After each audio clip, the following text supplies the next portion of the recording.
مجھے ایک صاحب کہنے لگے کوئی ایسا عمل بتائیں کہ میں چاہتا ہوں میری 7 نسلوں میں رزق ختم نہ ہو جو مہنگائی اور حالات اور پریشانیاں میں دیکھ رہا ہوں، کوئی ہے عمل؟ میں کہا بالکل ہے، اور میں نے اس سے کہا کہ یہ میرے پردادا کے پردادا کا عمل ہے، ان کا یہ عمل ہے، میرے پردادا کے پردادا کا عمل جو ہماری خاندانی یادداشتوں میں یہ لکھا ہوا ہے۔ اور فرمایا اگر یہ کوئی بندہ کر لے اللہ نسلوں کا رزق اللہ سے منوا لے۔ اور میں نے اس سے کہا خیال کرنا رزق کے روحانی ساتھ منوانا ورنہ دولت مال چیزیں مل جائے گی، جس کے بارے میں کہا جاتا ہے کہ بعض بندے ایسے ہوتے ہیں اللہ پاک ان سے لقمے نہیں چھینتا، سجدے چھین لیتا ہے، اللہ ان سے لقمے نہیں چھینتا۔ کیوں؟ رزق جسمانی دوسرے لفظوں میں مل رہا ہے اور رزق روحانی اللہ چھین لیتا ہے۔ یہ جو آج آپ بیٹھے ہیں تسبیح خانے میں اور میں بیٹھا ہوں، یہ ہم روحانی دسترخوان پہ بیٹھے ہیں، یہ بہت بڑا دسترخوان لگا ہوا ہے، یہ دسترخوان ہے۔ سنا ہے در یار پہ بڑی دھوم ہے، سنا ہے در یار پہ بڑی دھوم ہے، وہاں عاشقوں کا ہجوم ہے۔ یہ روحانی دسترخوان ہے، میں بھی خود محتاج ہوں، یہ روحانی دسترخوان ہے۔ تو میں نے اس سے عرض کیا کہ ایک دسترخوان نہیں مانگنا، دونوں مانگنا، رزق روحانی بھی رزق جسمانی تو اس کو بھی ملتا ہے جس کو کلمہ نصیب نہیں ہوا، رزق جسمانی تو اس کو ہی ملتا ہے جس کو کملی والی کی غلامی نصیب نہیں ہوئی، رزق جسمانی تو اس کو ہی ملتا ہے جس کے ماتھے پہ شقاوت لکھی ہے، رزق جسمانی تو اس کو ملتا ہے جو اللہ کا نافرمان ہے، رزق جسمانی تو اس کو ملتا ہے جو اللہ کے وجود کا انکار کرتا ہے، رزق جسمانی تو اس کو ہی ملتا ہے جو آخرت اور قبر کا انکار کرتا ہے، رزق جسمانی تو اس کو ملتا ہے جو جنات اور برزخ کا انکار کرتا ہے، رزق جسمانی تو اس کو ملتا ہے جو خود کملی والی کی نبوت کا انکار کرتا ہے، وہ تو بے بہا لوگ ہیں، ان کو ملتا ہے۔ پر تجھے بھی صرف رزق جسمانی ملا اور اللہ سے یہ منوا لیا، نہ یہ نہ منوانا، اللہ سے کہنا ہے اللہ رزق روحانی بھی دے اور رزق جسمانی بھی دے، 2 رزق کٹھے عطا فرما۔ کون سا رزق؟ اور رزق جسمانی بھی دے۔ کہیں ایسا نہ ہو کہ میری نسلوں میں صرف مال دولت اور چیزیں ہوں اور تیرا نام اور تیرے حبیب کا نام نہ ہو، تیرا نام اور تیرے کملی والے کا نام نہ ہو، تیرا نام اور تیرے دوستوں کا نام نہ ہو، تیرا نام اور تیری آل و اصحاب کا نام نہ ہو۔ کہیں ایسا نہ ہو میں محروم ہو جاؤں، مجھے آل اور محمد اور آل محمد اور اصحاب محمد کی نسبتیں یہ بھی ساتھ عطا کیے رکھ۔ میں نے اس سے کہا کہ 2 چیزیں مانگنا۔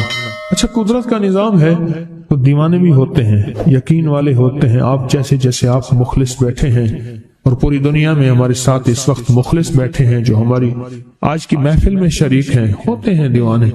مجھ سے کہنے لگا ایک وقت ایک جگہ ہو بہت بہتر۔ میں نے اس سے کہا، میں نے کہا پھر بھی اگر ایک وقت ایک جگہ میسر نہ بھی ہو تو اگر عمل کسی وقت چوک جائے، عمل کی جگہ چوک جائے، عمل کا وقت چوک جائے، مجبوری میں نہ ہو تو بہتر ہے، پر توجہ نہ چوکے، دھیان نہ جائے، استحضار نہ جائے، یقین نہ جائے، اور سچا یقین ہو کہ میرا اللہ خود کہتا ہے یہ مانگنا بھی تو اسی نے دیا ہے نا، جب اس کریم نے مانگنا ہی خود دیا ہے تو عطا بھی خود کرے گا۔ نہیں خوف نارے جہیم کا کہ کرم ہے مجھ پہ کریم کا، وہ خود عطا کرے گا مجھے، اس نے مانگنا دیا دے گا۔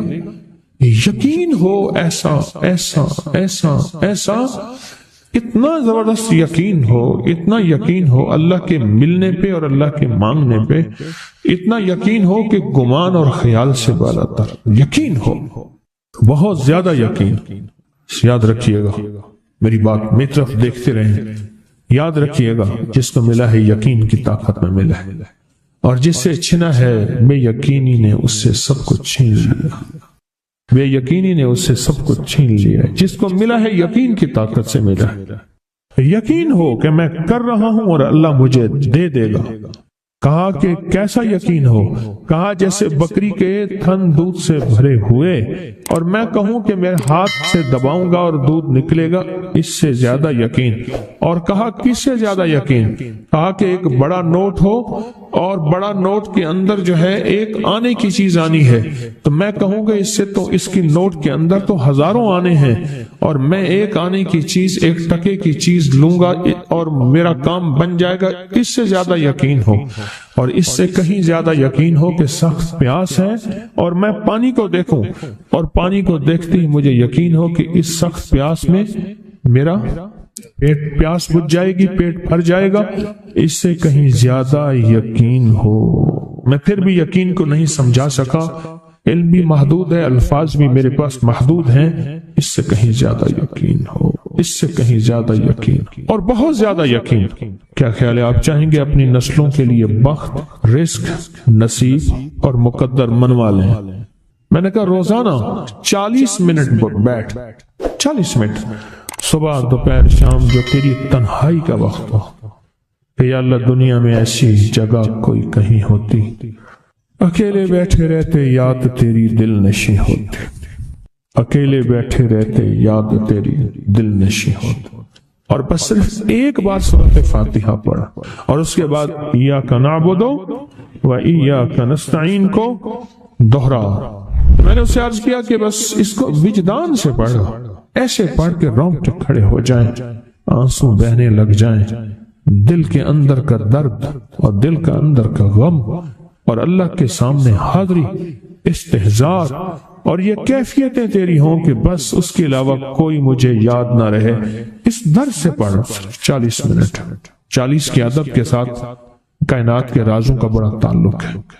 40 کا جو عدد ہوتا ہے بس 40 کے عدد کے ساتھ پڑھ اور بہت توجہ سے پڑھ اور بہت دھیان سے پڑھ، بہت توجہ سے روز پڑھ۔ مجھ سے کہنے لگا کتنے دن پڑھوں؟ تو میں نے اس سے کہا مجھ سے یہ دن نہ پوچھ، تیرا دل خود بولے گا کہ فیصلے ہو گئے ہیں، بس ختم، دل خود بولے گا۔ یہ بتائیں کہ پیٹ بھرتے ہوئے کوئی گھنٹی بجتی ہے، یہ دل خود بولتا ہے کہ پیٹ بھر گیا۔ پیاس میں بھی کوئی کہتا تو نہیں ہے کہ آپ کی پیاس بجھ گئی ہے، وہ دل خود بولتا ہے کہ بس اب پانی کی ضرورت نہیں ہے۔ نیند سے دل بھر جائے تو بس دل بولے بس اب سو لیا، وہ اٹھیں۔ اسی طرح دل خود بولے، دل خود بولے اور دل اندر بولے، دل اندر بولے کہ اللہ پاک جل شانہ نے نسلوں کے لیے رزق کی عزت، دولت، برکت کے فیصلے کر دی، بس دل بولے۔ کتنے دیر کر؟ اب یہ تیری اپنے مانگنے میں ہے، اب یہ تیری اپنے مانگنے میں ہے۔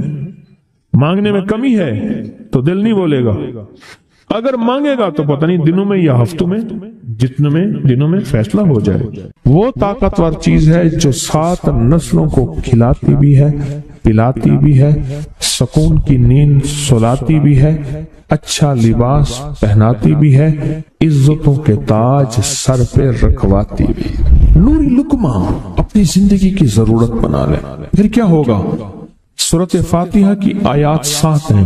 اللہ 7 آسمان اور 7 زمین کی جتنی بھی برکات ہیں، برکات من السماوات والارض، اللہ 7 آسمان اور 7 زمین کی ساری برکات اس کو عطا کر دے گا اور لوگوں کو پتہ ہی نہیں ہوگا کہ یہ بندہ کتنا مالدار ہے، روحانیت کی طاقت اور روحانیت میں کتنا آگے ہے، کوئی پہچان بھی نہیں سکے گا کہ روحانیت میں یہ بندہ کتنا آگے ہے اور کتنا آگے سے آگے بڑھ گیا ہے، کسی کو علم بھی نہیں ہوگا۔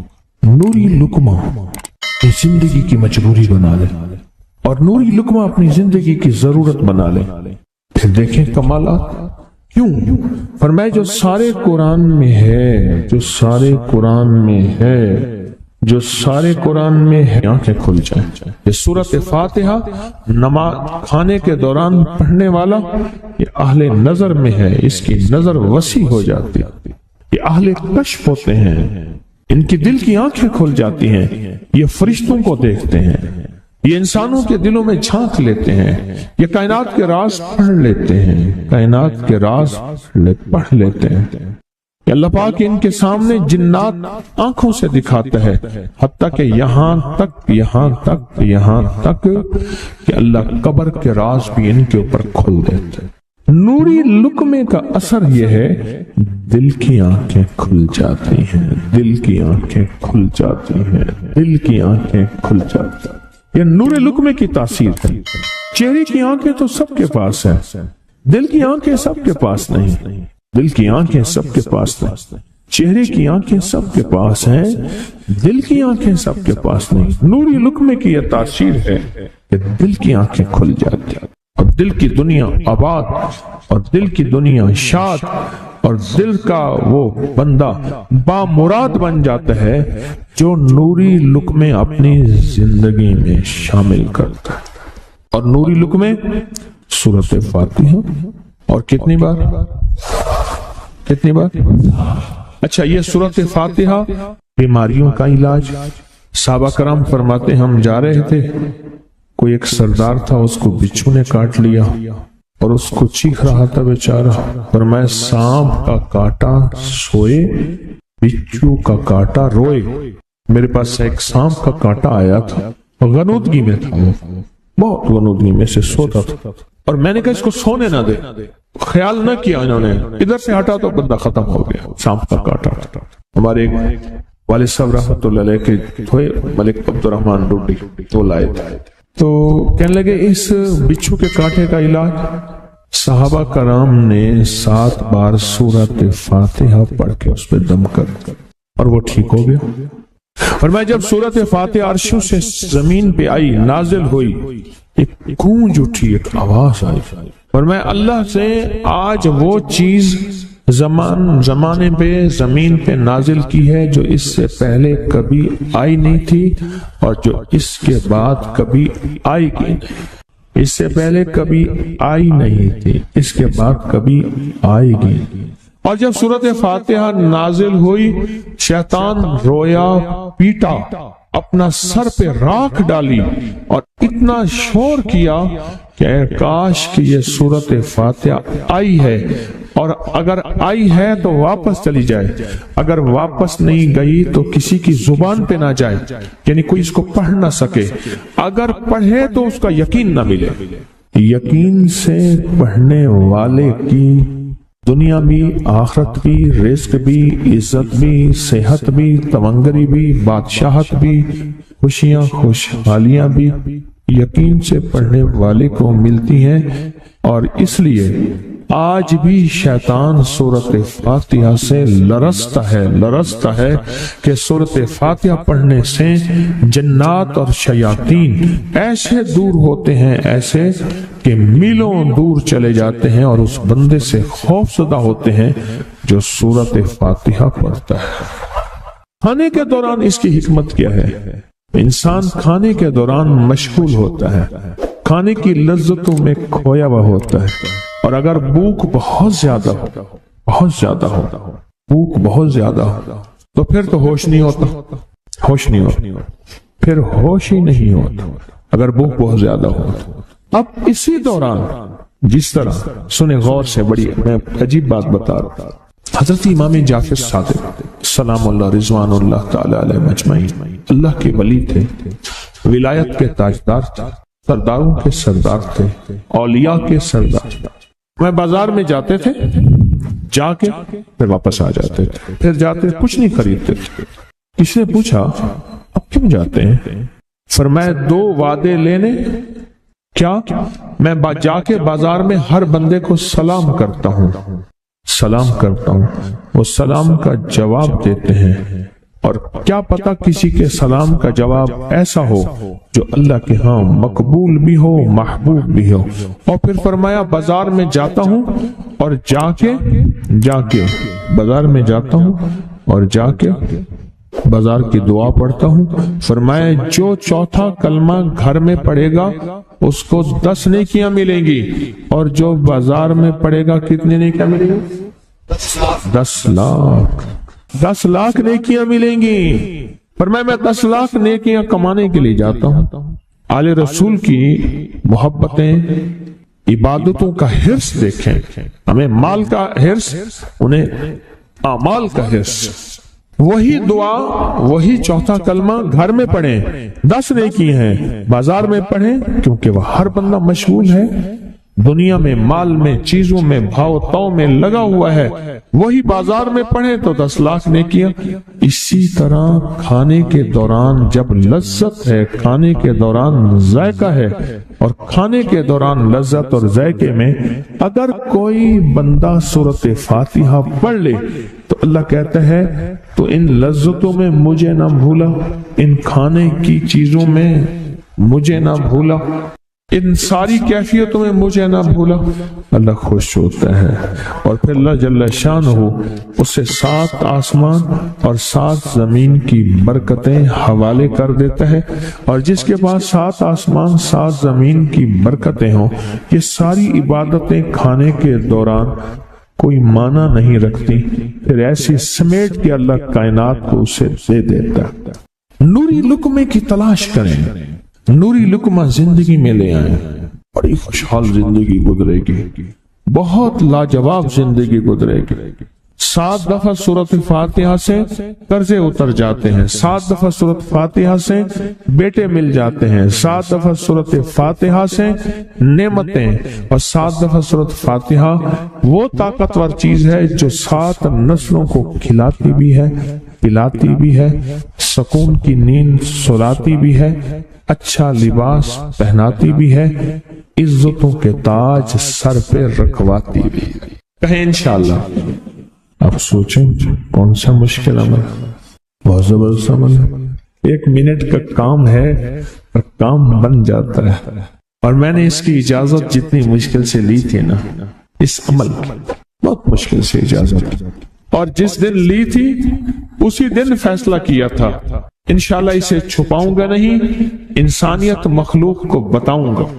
اور یہ 7 دفعہ سورۃ فاتحہ جو دل کا مریض ہو مجھ جیسا اس کا بھی علاج ہے، جسمانی ہو یا روحانی۔ میں نے پچھلی دفعہ کہا نا کہ میں دل کا سخت مریض ہوں اور آج بھی ہوں، دعا کرو موت تک نہ رہوں، اور میں دل کا سخت روحانی مریض ہوں، جسمانی نہیں ہوں۔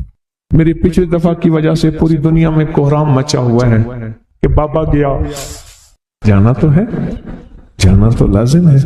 پچھلی دفعہ میں نے وہ کہہ دیا کہ میں دل کا سخت مریض ہوں، میرے لیے دعا کرو، وہ یہ مریض ہوں، روحانی مریض ہوں، روحانی مریض ہوں۔ تو یہ بیماری جو دل کی بیماری ہے نا، اس کا بھی علاج ہے، روحانی ہے یا جسمانی۔ جیسے میں دل کی روحانی بیماریوں کے بارے میں نے آپ کو کہا، میں سخت مریض ہوں دل کا، اللہ کرے اس کا مرض کا علاج ہو جائے۔ تو کھانا کھاتے ہوئے میرے دل کے لیے بھی آپ دعا کریں گے کہ اللہ بھی میرے دل کو ٹھیک کر دے، اللہ بھی ٹھیک کر دے۔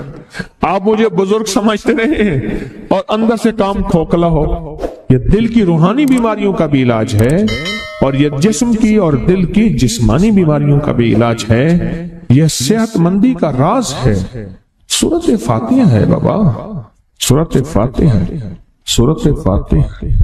جو بندہ سورۃ فاتحہ پڑھتا ہے ایک بار اللہ جل شانہ ان 7 آیات کی تاثیر اور طاقت اسے عطا فرماتے ہیں، اور 7 سمندروں میں جو غذا، رزق، طاقت اور قوت اللہ نے رکھی ہے اس کا حصہ اس بندے کو دیتے ہیں جو صرف ایک بار سورۃ فاتحہ پڑھتا ہے۔